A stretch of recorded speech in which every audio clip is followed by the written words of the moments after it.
Hello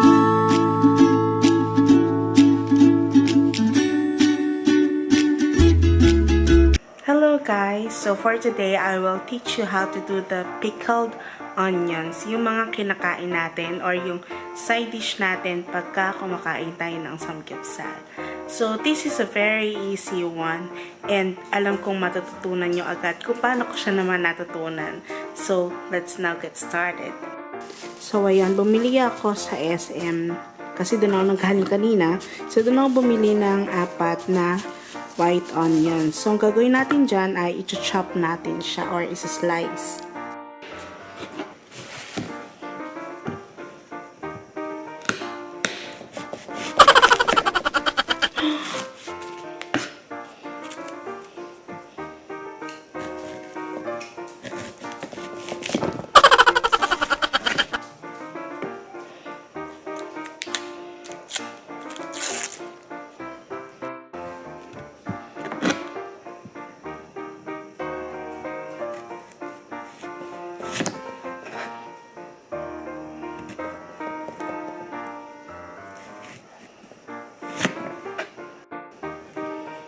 Tapos, kakalakalasin natin siya. Ayan. So, para siya magiging onion rings. There we go.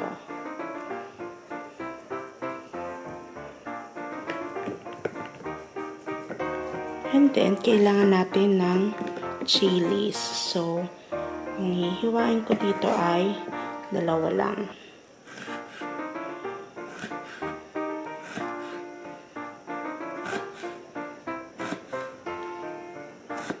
There you go.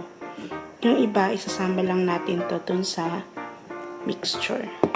Ayan, so magpapakulo na tayo. So, kailangan natin ng 1 cup of sugar. Ayan. And then, 2 cups of soy sauce. 1/2 cup of vinegar, which the one I'll be using is the cane vinegar. 5 cups of water. And then, pakuluan lang natin siya. Pwede kayong magdagdag ng sugar according to your taste of preference, pero sa akin okay na to. So, habang pinapakulo yun, sinalin ko na yung onions natin sa isang container. And then, nilagay ko na yung chopped chilies and yung other na buong chilies. Ayan. Since kumukulo na siya, patayin na natin siya. Ayan. And, palamigin natin siya bago natin ilagay doon sa ating container. And then, bumili na rin ako ng onion leeks. Ito sa SM Baliwag rin. And,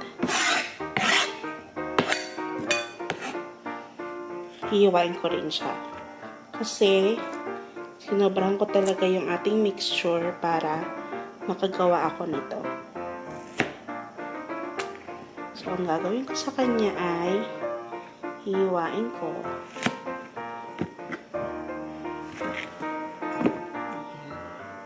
Tapos, hihiwain ko sa gitna.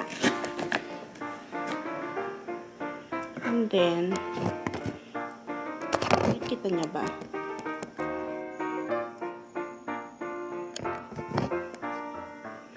Then, tsaka ko siya i-chop ng pa-slice. Ayan.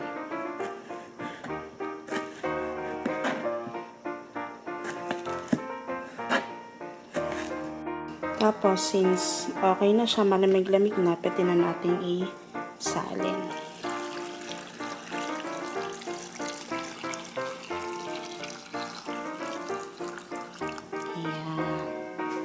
Ito rin.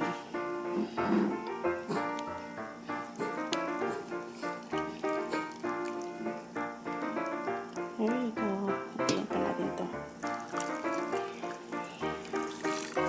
Ayan. And then, i-cover natin siya. Tapos, ilalagay natin siya sa ref pagka after ng 12 hours. And then, after 24 hours, pwede na natin siyang kainin. So, ayun, ganun lang siya kadali. Ayan guys, sana may natutunan kayo at gawin niyo rin ito sa inyong bahay. Thank you for watching.